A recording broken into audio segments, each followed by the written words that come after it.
Welcome.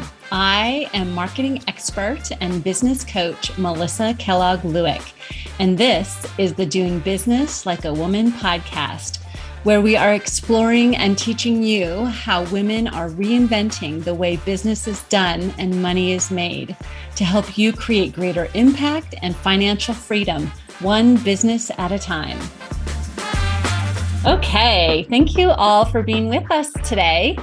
I have a very special guest with me, Lesley Seymour, and we're going to talk all about reinvention today. And I'm going to ask her, we're going to get started with our conversation. I'm going to ask her to introduce herself, and then we're just going to dive right in talking about reinvention as women in midlife or going from 9 to 5 to entrepreneurship, all that great stuff. So lots of reinvention at all stages and ages, but particularly around midlife. So welcome, Lesley. And I would love it if you just introduce yourself to my audience. Sure. I'm Lesley Jane Seymour, and some of you might know me from my previous life, which was being an editor-in-chief of various magazines. A lot of people have followed me from magazine to magazine. I was editor-in-chief. I did YM, then Redbook, then Mary Claire, then More. And, I've worked at other magazines. I worked at Vogue for 9 years and at Harper's Bazaar for 3. And so a long run there. Then when they folded More magazine, I launched CoveyClub, which is a platform for women 40 plus who are in transition, trying to figure out what's next for them. And we really figured out how to help women reinvent themselves. That was I didn't really know what we were going to do. I thought I was going to publish a digital magazine. That's what I thought I was going to do, because that's all I knew. But really, my why is about helping women find their voices and helping them find their next thing, whatever their thing is going to be. Because when I had to do it, I've had a lot of times, where I've had to figure out what's next, but it was always within the same field. I wasn't going off and being a total entrepreneur. It was, I had a baby, or you switched to a different magazine, or let go from one, or one went out of business. The business still existed. Yeah. When they closed More in 2016, the business doesn't exist anymore. I mean, if you go to a supermarket or you go to the pharmacy now, the magazine racks are bare. There's nothing in there. It's a lot of junk. And it doesn't exist anymore. It's all become podcasting, which is what I believe the new magazines really are. And, paper is gone, basically, which is good for the trees. But, sad for us who grew up in those kind of things. And what was interesting about Covey is when I really thought I was going to publish this digital magazine and found out that just it wasn't possible as a solopreneur. But what we had to do during COVID is we had to really lean into the club part of it. I always knew it would be a club of some sort. I didn't really know what that meant, but I picked the name CoveyClub instead of just the Covey. The Covey is a small group of birds. And I had to lean into that. Like, what does that mean? And I really love to connect women. That's one of my favorite things to do, is to put people in a room who don't know each other and say, you need to meet so-and-so. You're a photographer and she has a magazine or an online thing and she needs to meet you.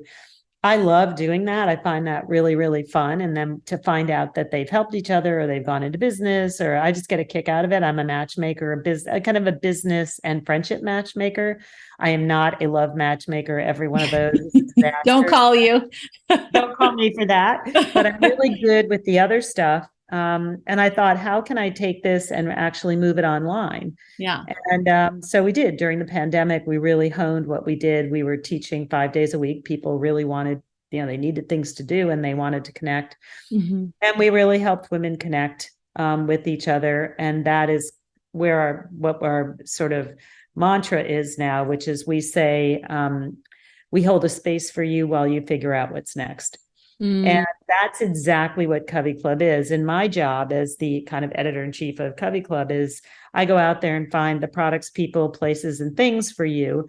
I edit them down. I only give you the best. I only give you the stuff I really trust. And then you decide what you need. Each person's journey into the next thing is going to be different. Yeah. Yours is not the same as mine. And I may need these 3 things, you need those 5 things. They're very different. And but you'll get there. Mhm. And what we do is we crash people into each other with our pods, which are small groups of women working together, 3 to 7 women at a time on any, we have different areas. It could be Yeah. personal reinvention, it could be job reinvention, it could be elder care. Sometimes that's a big issue. Hmm. We have a writing pod, we have a marketing pod, we have a podcasting pod, we have, all those different areas where people can get together and work in small groups and really make things happen and hold each other accountable. And now what's really fun is we're doing these 30-day reinvention challenges where we put women together and we pick something. Like we did it in January, was reinvention. And for 30 days, you do a tiny 5-minute action and we hold each other accountable. We meet up twice a week to talk about our wins and our losses. And you'd be shocked at what you can do in a month. Like if you think, you're a lawyer, but you want to sell real estate and you think, how am I ever going to transition into that? Yeah. By making 35-minute movements, by the time the month ends, you're already on your way. It is a crazy thing that can happen. It sort of tears away that big mountain feeling. Yeah. The mountain is too big and I can't even approach it. And once you get moving, the snowball effect happens. And it's been really delightful to see people who started out, they just wanted to clean out a closet and they ended up, going through their wills, going through like all, I was like, oh my God, they did their whole house. And then, and then the end point was this one woman said that she was going to start doing her digital photographs. I was like, now you're insane. Like nobody does their digital photographs. Just that's too much. You have other things to do.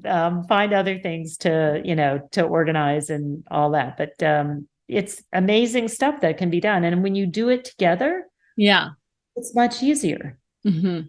And when you help each other as you go through this, I mean, as you know, with starting a new business, if you've been a corporate cog, it is really, really tough. I mean, for me, it was very, very hard. I mean, I've been a freelance writer here and there when I would pop in and out of being a journalist, all that.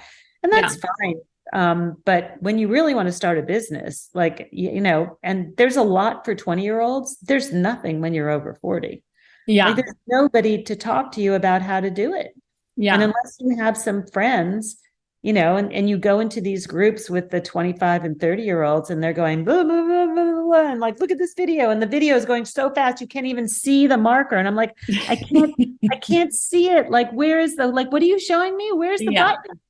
It's like not meant for us, and it's different.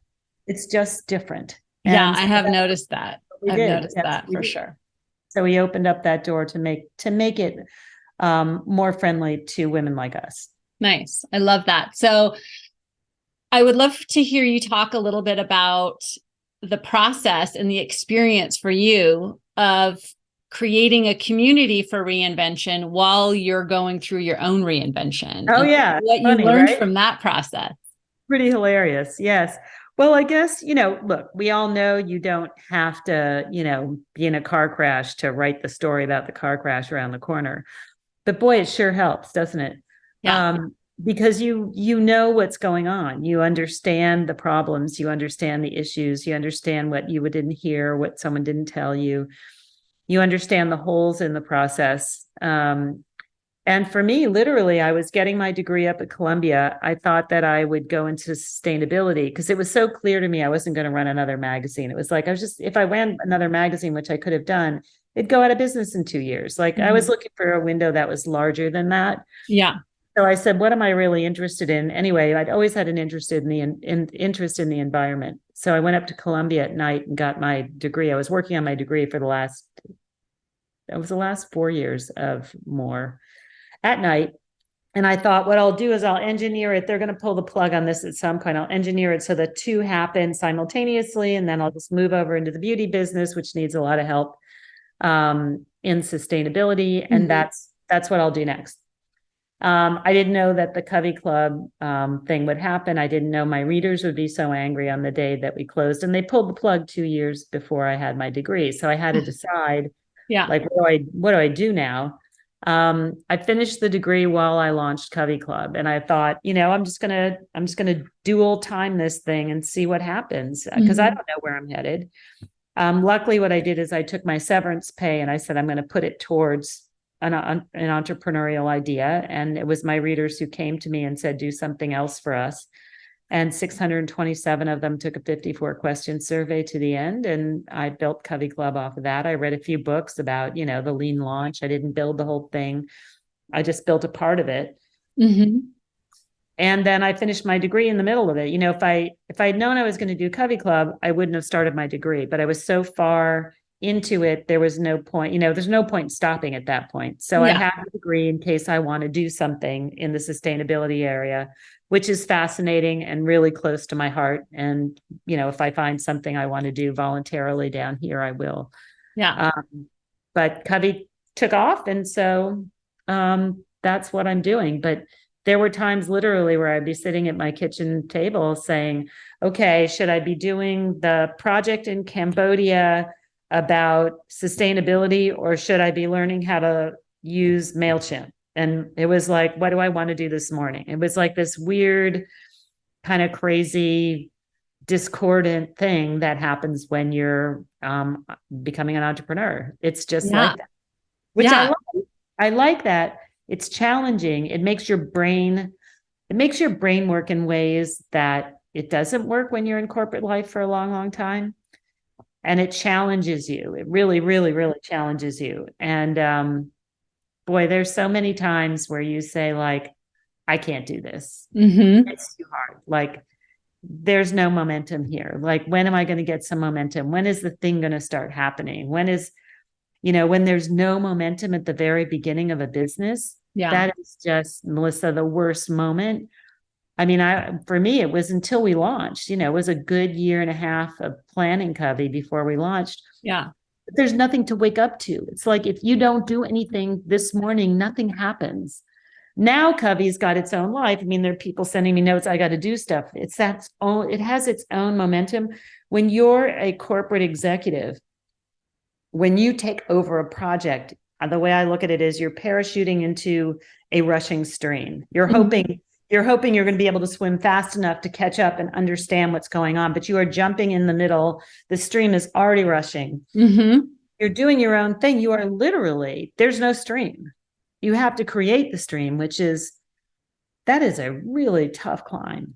Yeah. So what was that like for you? Like, how did you keep going during that time where there wasn't the validation or the people, but Right. No team. No, it was hard. I mean, I thought of giving up many times. I thought, like, if I just get up from this table and walk away, that's it. It's over. Like, yeah. that's it. I can decide to just, like, no one will know, because Yeah.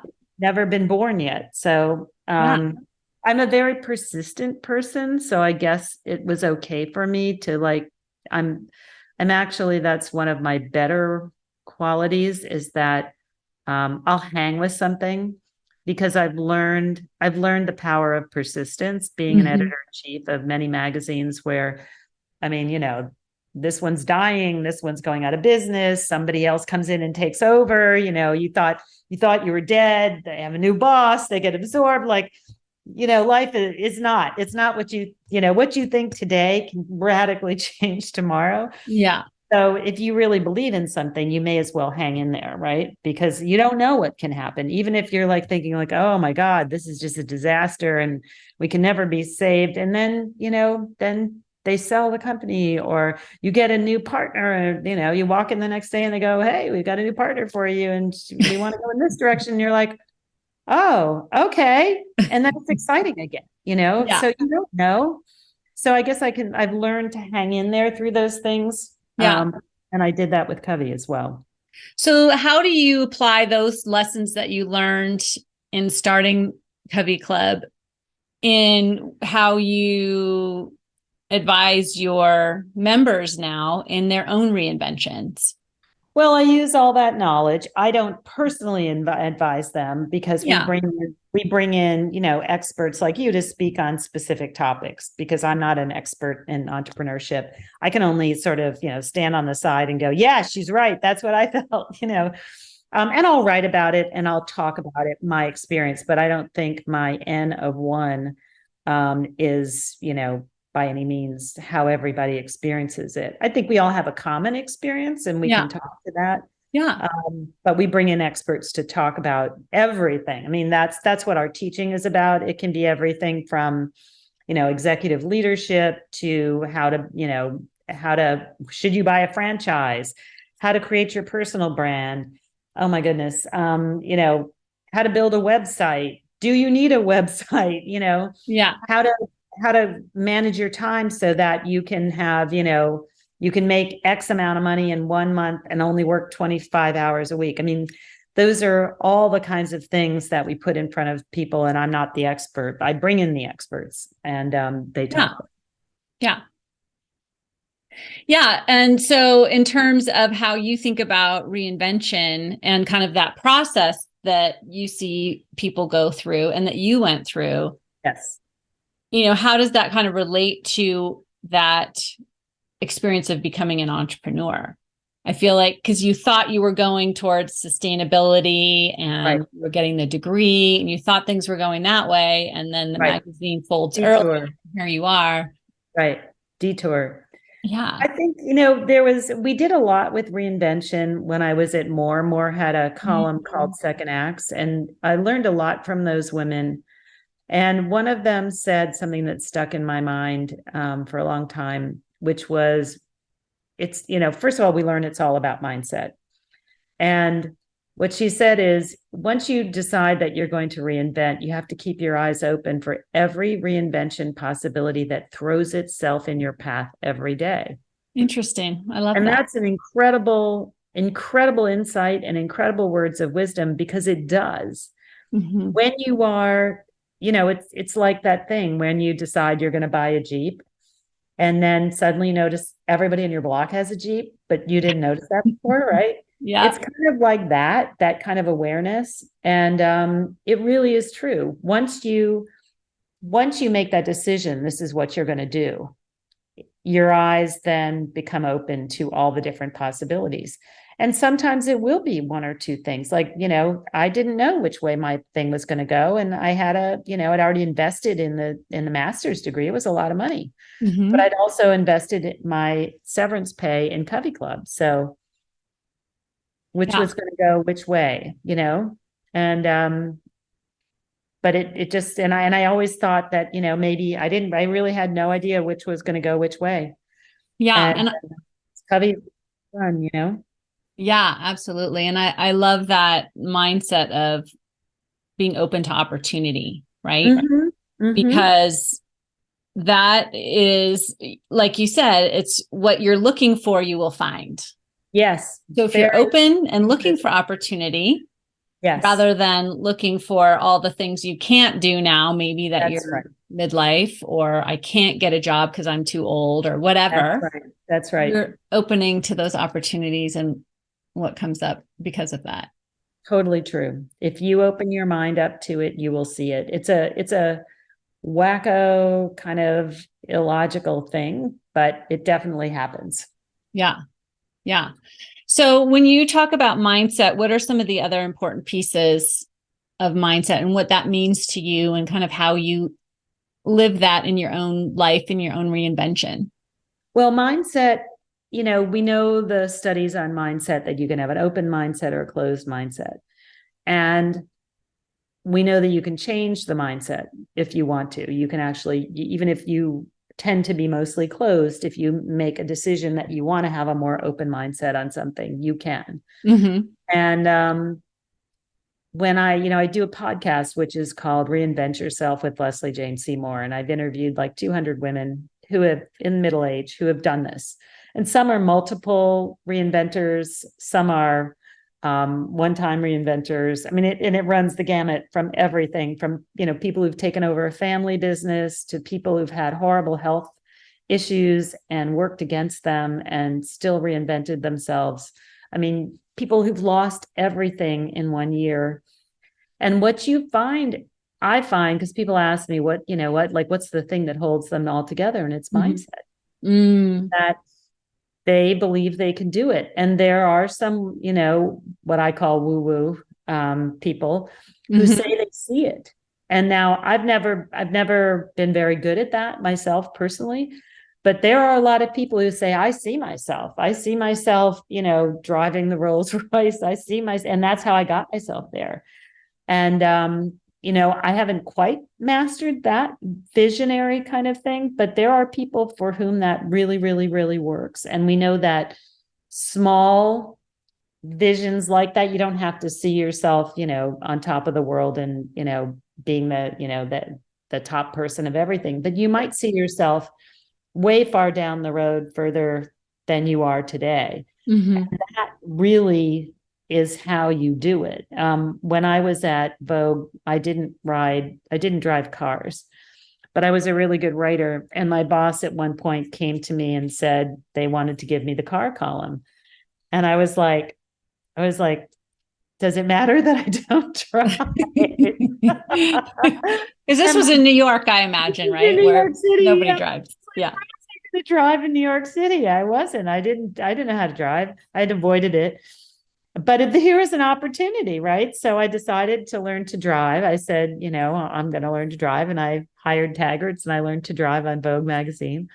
And I had to learn I would travel the world because that's what they do with cars. When they bring out a new car, they don't send it to your house like a magazine, like a makeup item. Yeah. They take you on trips because that's the only way they can show you how the car works. And they have the car themselves, right? So I learned from all these guys that, they taught me really, I got beyond taggarts. And then I had the best drivers in the world teach me everything because I was like going at like 50 miles an hour and they're in the back seat going, you got to go fast. You're going to drive. So, but what they taught me is I was looking right in front of me. What they said to me is, you can't do that. You're never going to get there. You need to lift your head up and you need to look all the way down the road as far as you can go into the distance. And I was like, really? And they were like, yes, that's the way that you're going to stay on the road the right way. Looking down here is actually going to cause an accident.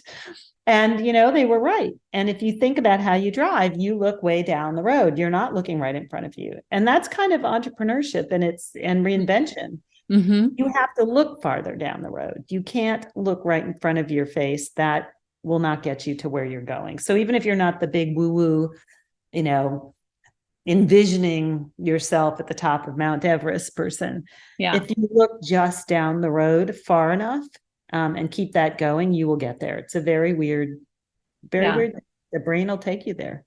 Yeah, I love that. I talk a lot about getting to know your future self. And so it's kind of that similar idea of visualization. But for me, I can't always like picture her or what she looks like. I mean, there's like bits and pieces of like what her clothes feel like or things like that I'll get.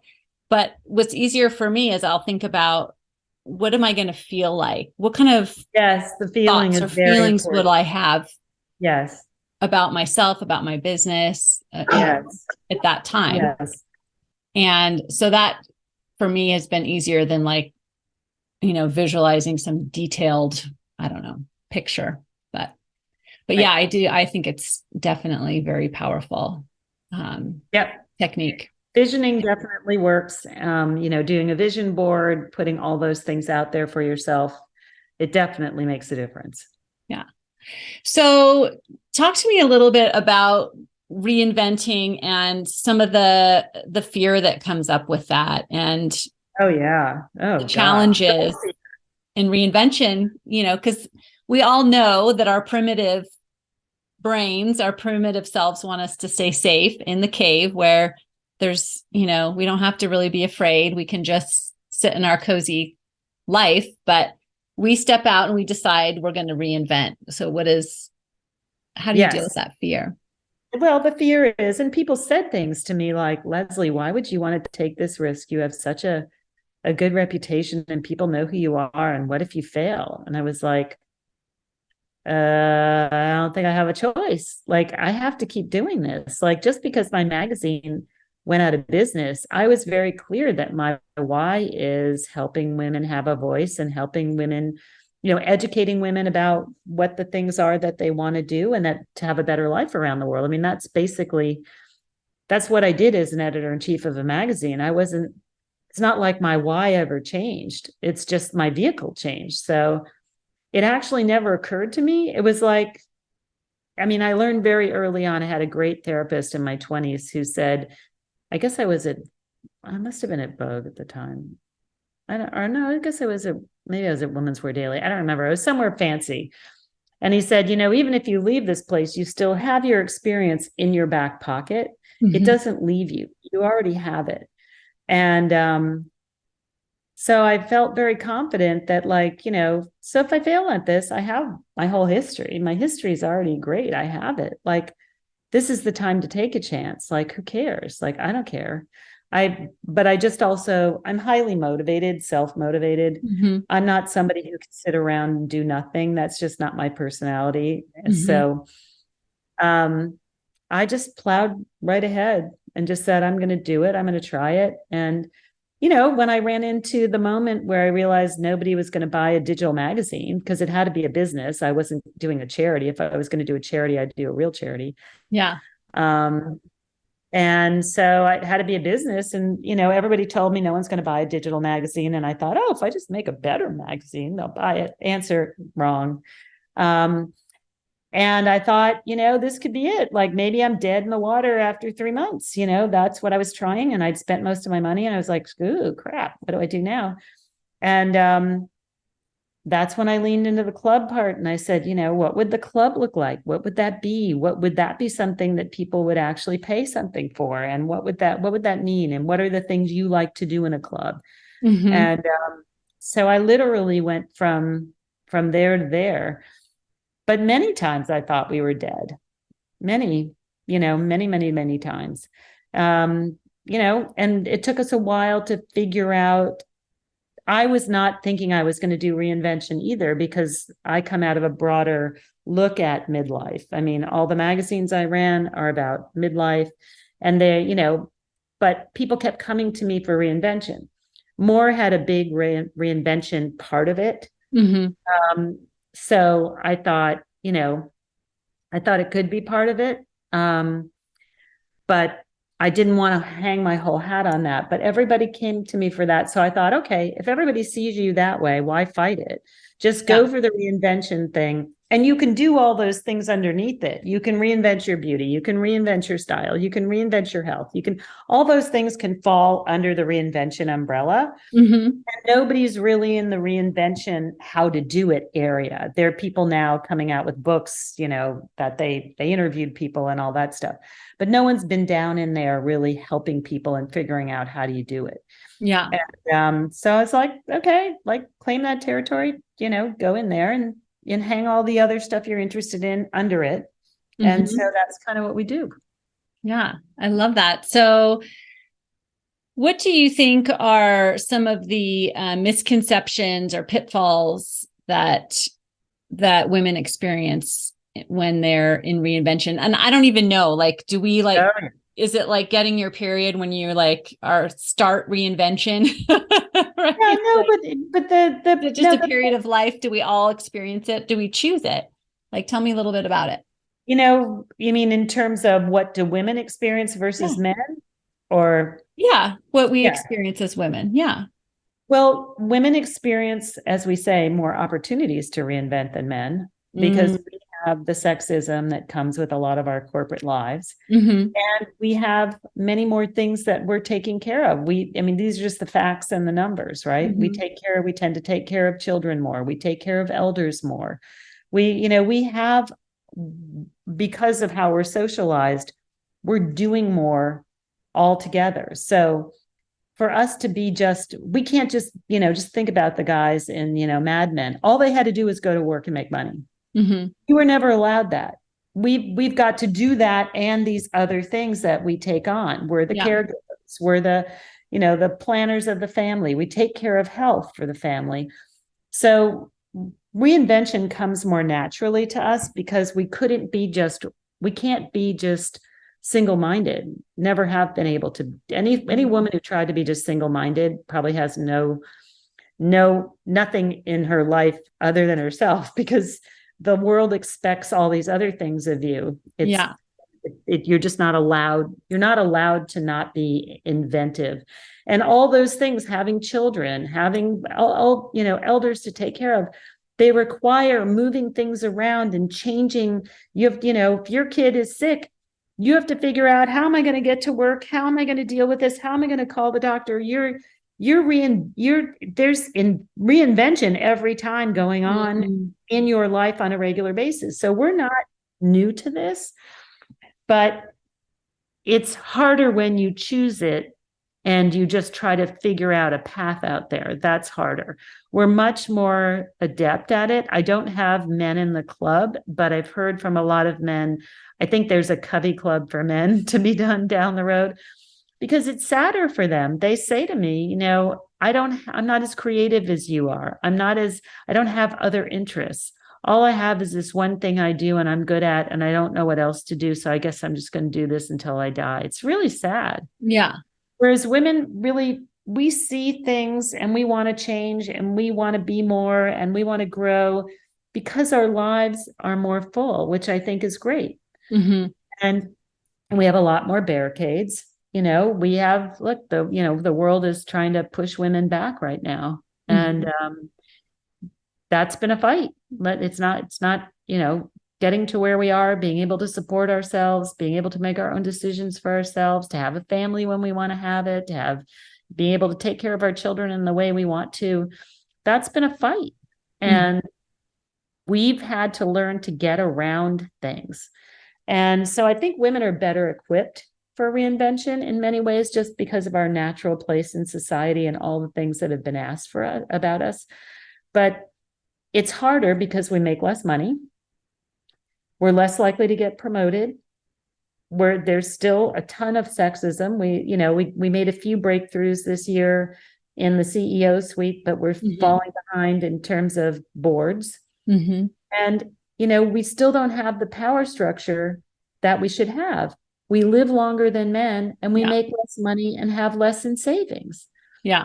So it's you're going to be asked to reinvent yourself at some point. There's no doubt in my mind, also because of the way that business is going today and technology is moving so fast, that even if you do one thing and you love it and you're great and they love you, and I've seen this happen. I have so many people say to me, oh, I don't have to reinvent myself. My company loves me. I'm a lawyer and blah, blah, blah, blah, blah. And then 2 months later, I get a call and they go, my company was bought. I was there for 25 years. Yeah. Now what do I do? And I don't want to move to Newfoundland. And it's like, well, that's kind of what I was saying. Like, you have to have a plan because it's not about you sometimes. Right.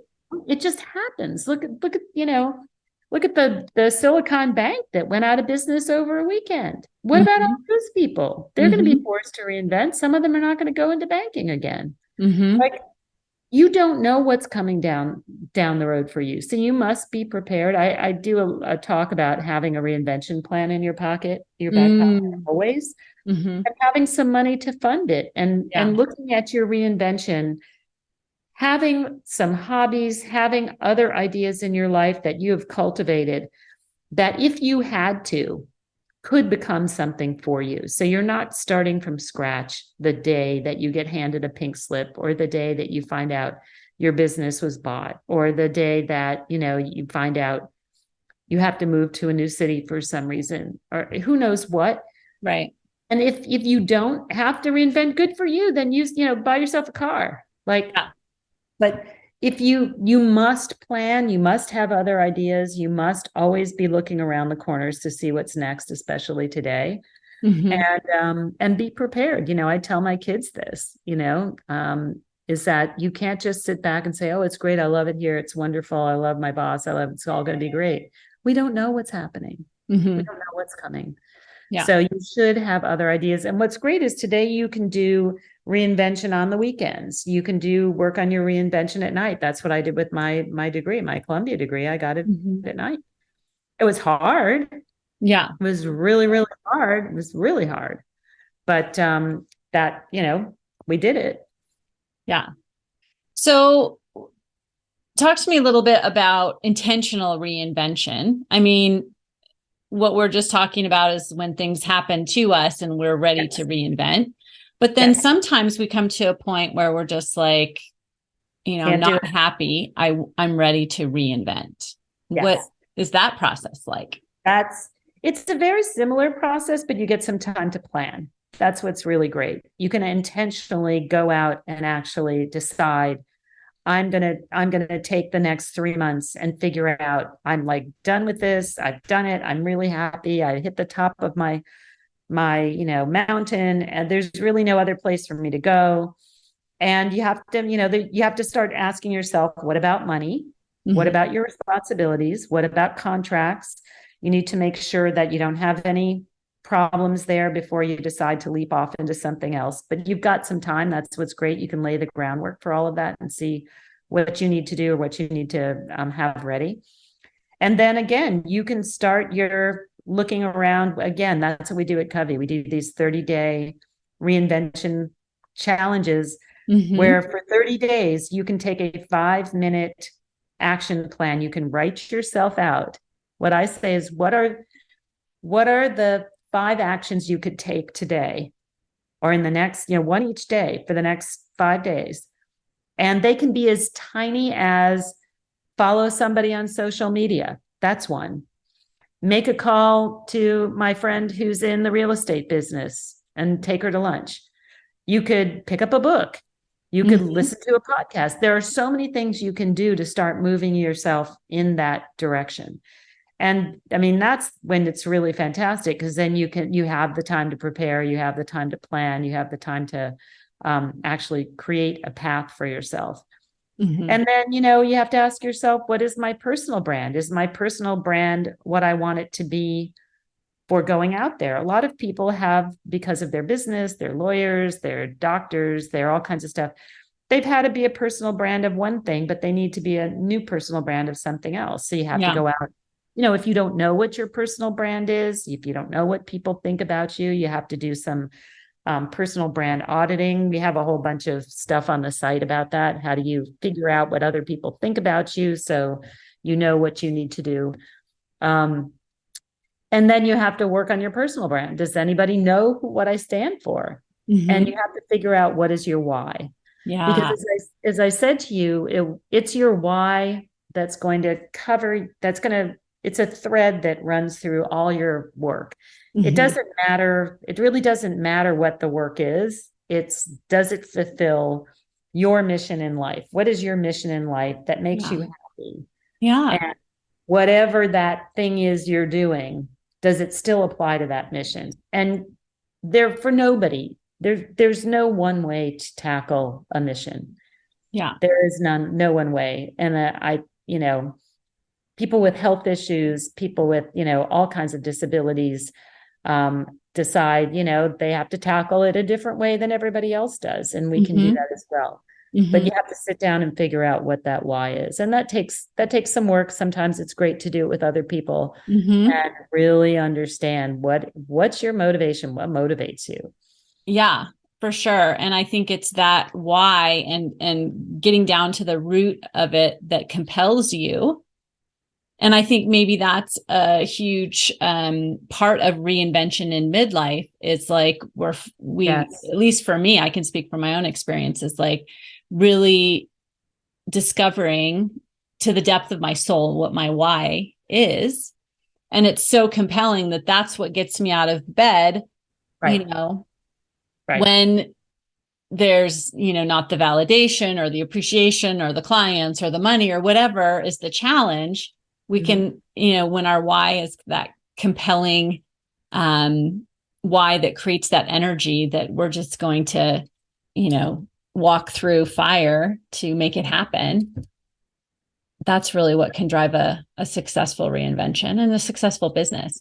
Yeah. You have to understand that, and you have to know that you have to just keep, it's kind of like the driving thing. You have to keep making sure you're on the road, that same road that you want to be on, because you can end up in different places. And that's all right. You can just, it's kind of like Siri. She eventually gets you there. She may not take the fastest road. Rerouting. Reorganizing. Yeah. So rerouting. Yeah, I love that. Well, I love this conversation. Thank you so much for being with us. Is there anything that you would like to leave with us? Any last, anything that I didn't ask or last words of wisdom? Yeah, I'll just tell you that what our favorite mantra is, my favorite mantra is it ain't over till you say it's over. Mm, You get to decide. It doesn't matter what happens to you in your business or in your personal life or whatever. You're the master of your life, and you get to say when you're going to change and when you're going to do something new, or if you're not. And you get to decide that. Just because, something happens, or because you're bored to tears, or because you've made the mountain already, you get to decide, do I want to go on anymore? Do I Yeah. want to continue doing this? And when you realize that it's under your control, even if the specific thing you were doing is no longer under your control, if your why is under your control, that's a whole different thing, right? Yeah. I mean, you understand that. It's Yeah. then then the world's your oyster. You can solve your why any way you want to. Yeah. And you get the opportunity to live that life of meaning and intention and purpose. Yes. Yes. Yes, absolutely. Yeah, that's so beautiful. Thank you so much. I really appreciate your time. We appreciate you for being here. And what is the best way for my audience to keep in touch with you? Great. Come to CoveyClub.com and it's free. We have tons and tons of articles and downloads and essays, and we have some of the best writers in the world writing for us all about these topics. And we also have the Reinvent Yourself with Lesley Jane Seymour podcast. You can check that out at Apple Podcasts. And we're all over Instagram, CoveyClub, COVEY Club. You can find us on Instagram, and I'm on LinkedIn. Come follow me. It's Lesley, Lesley J Seymour. And we'd love to have anybody in the fold who is trying to figure this out. And it's wonderful to work with strangers. That's the weird thing nobody realizes. And I didn't even know this, but reinventing with strangers is so much easier than trying to get your friends who've known you forever to accept that you want to do something else. Yeah. And they're very, it's what you said about being in the cave. They're very comfortable in the cave with you the way you are. And they don't want you to go out there and try something else, right? It's scary. They're scared for you. But when you walk in with new friends and new people, they'll accept you how you are. Nice. Day one. It's day one, start over. I love that. Yeah. So it's almost reinventing your own community a little bit too. Yes. Yes. That's it's a really great thing to reinvent a part of your community. You'll still keep your old community, but to add a new community that sees you the way you want to be seen is really very rewarding. Nice. That's powerful. Thank you so much. You. All right. Take care. You too. If you like this podcast, then you have got to sign up for my free on-demand video training, Grow Your Sales Doing What You Love, where I teach you in depth my simple process that you can implement right away to harness your mindset and your skills to grow your sales to whatever level you want. So go grab that now. The link is in the show notes, and I'll see you next time.